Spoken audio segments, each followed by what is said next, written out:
Hello mga B! Handa na ba kayong makisaya at sumali sa pinakahihintay na street dancing showdown dito sa Ilocos Sur Festival? Isang gabi ng kasiyahan at pagdiriwang ng kultura na talaga namang hindi natin dapat palampasin. Sa gabing ito, magtatagisan ng galing ang mga mananayaw mula sa iba't ibang sulok ng Ilocos Sur upang ipakita ang kanilang kwento at kultura sa pamamagitan ng sayaw.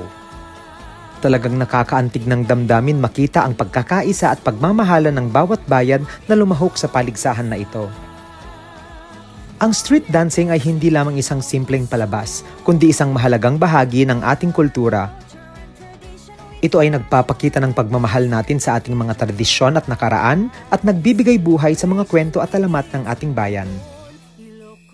Siyempre, hindi mawawala ang pagbibida ng mga magagandang kasuotan at mga mahuhusay na choreography ng bawat grupo.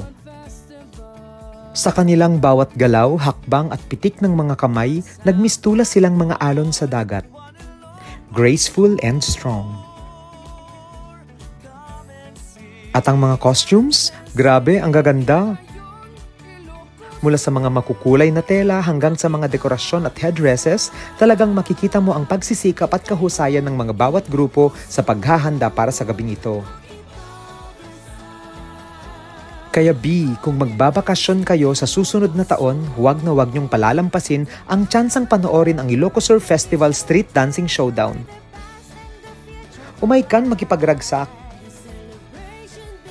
Intayon, Ilocos Sur. Yun lang.